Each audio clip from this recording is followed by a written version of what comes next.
Broiler মুরগিটা অনেকেই খেতে চায় না। এটা সঠিকভাবে রান্না না হওয়া এবং মশলাগুলো মাংসের ভিতরে ভালোভাবে না ঢোকার কারণে। আমি তোমাদের সাথে একদম সহজ একটি রেসিপি আজকে শেয়ার করব। হাতে মেখে খুব সহজেই এই ব্রয়লার মুরগি ভুনাটা রান্না করে নিতে পারবে। আর খেতে হবে সেরা স্বাদের। তো ফ্রেন্ডস, আমি তৃপ্তি, আর তোমরা দেখছো তৃপ্তির রসুইর ঘর। তাহলে চলো আর দেরি না করে রান্নাটা শুরু করে দিই। রেসিপিটি হুবহু জানতে স্কিপ না করে পুরো ভিডিওটির সাথেই থেকো। প্রথমেই চুলায় একটি কড়াই বসিয়ে দিয়ে এখানে 1 কাপ থেকে একটু বেশি পেঁয়াজ কুচি দিয়ে দিচ্ছি। এরপর দিয়ে দিব কিছু গোটা মশলা। এখানে দিচ্ছি 2টি দারুচিনি, 3টি এলাচ আর কিছু লবঙ্গ। দিয়ে দিয়েছি কিছু তেজপাতা ছিঁড়ে, 1.5 চা চামচ মতো আদা বাটা, আর উঁচু করে 2 চা চামচ রসুন বাটা, উঁচু করে 1.5 চা চামচ মতো জিরার গুঁড়া, 1 চা চামচ পরিমাণ দিয়ে দিব ধনিয়া গুঁড়া, 1 চা চামচ হলুদের গুঁড়া, 1.5 চা চামচ মতো দিব মরিচের গুঁড়া। এখানে মরিচের গুঁড়াটা অনেক ঝাল, সেই জন্য অল্প করে দিয়েছি। তোমরা তোমাদের পছন্দ অনুযায়ী ঝালটাকে দিবে। এরপর এখানে বেশ কিছুটা সরিষার তেল দিয়ে দিচ্ছি। তেলটা অবশ্যই সরিষার তেল দিতে চেষ্টা করবে, এতে করে মাংসের স্বাদটা বেশি হবে। এখন হাত দিয়ে ভালোভাবে কষলে কষলে এগুলোকে মাখিয়ে নিব। এই পর্যায়ে আমি তোমাদের কাছে একটি রিকোয়েস্ট রাখছি। তোমরা যারা আমার চ্যানেলে নতুন এসেছো, সকল ধরনের রান্নার সহজ এবং সুস্বাদু রেসিপিটি পেতে আমার চ্যানেলটি সাবস্ক্রাইব করে রেখো। আর যারা আগেই সাবস্ক্রাইব করে রেখেছো তাদের জন্য থাকছে অনেক ভালোবাসা। এভাবে সবগুলো উপকরণ মাখিয়ে নেওয়ার পর আমি চুলার আগুনটি ধরিয়ে দিচ্ছি। এ পর্যায়ে চুলার আগুনটি মিডিয়াম ফ্লেমে রাখছি। এখন নেড়ে নেড়ে এগুলোকে ভালোভাবে কষিয়ে নিব। যেহেতু কড়াইটি গরম করা ছাড়া এগুলোকে বসিয়ে দিয়েছি, সেই জন্য হালকা লেগে যেতে পারে, এতে কোনো সমস্যা হবে না। চামচ দিয়ে হালকা চেপে নাড়লেই হবে। কিছুক্ষণ কষিয়ে নেওয়ার পর এখানে আমি 1 চা চামচ থেকে একটু বেশি লবণ দিয়ে দিয়েছি। লবণটা শুরুতে দিলে পেঁয়াজগুলো থেকে অনেকটা জল বেরিয়ে যেত, এতে করে সুন্দরভাবে কষানো হতো না।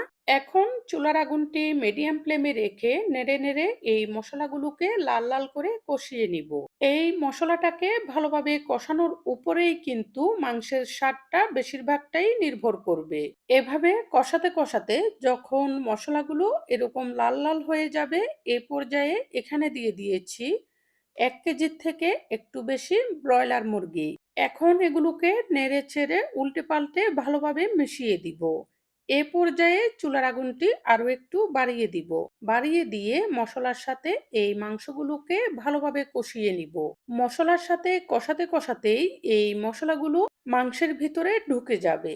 অনেকেই কি করে মাংসগুলোকে আলাদা করে ভেজে নেয় অথবা মশলার সাথে দিয়েই এগুলোকে ঢাকনা দিয়ে রান্না করতে থাকে। ওইটা না করে এভাবে নেড়েচেড়ে ভালোভাবে মশলার সাথে কষিয়ে নিলে মাংসটা অনেকটা সফট হয় আর মশলাগুলো মাংসের ভিতরে ভালোভাবে ঢুকে যায়। এভাবে কিছুক্ষণ কষানোর পর এগুলো থেকে হালকা জল বের হবে।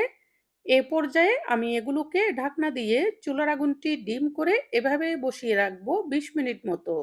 20 মিনিট পর ঢাকনাটি তুলে নিয়েছি। আমি এখানে কোনো প্রকার এক্সট্রা জল ব্যবহার করিনি। মাংস থেকে যে জলটা বের হয়েছে এটি দিয়েই মাংস কষানো হয়ে গেছে এবং সেদ্ধ করাও হয়ে গেছে।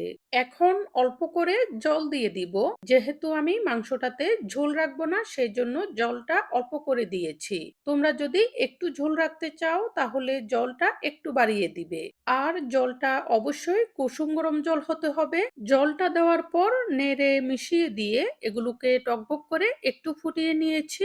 এরপর 1/2 চা চামচ পরিমাণ গরম মশলা উপরে ছড়িয়ে দিয়েছি। এখন নেড়ে এগুলোকে মিশিয়ে দিব।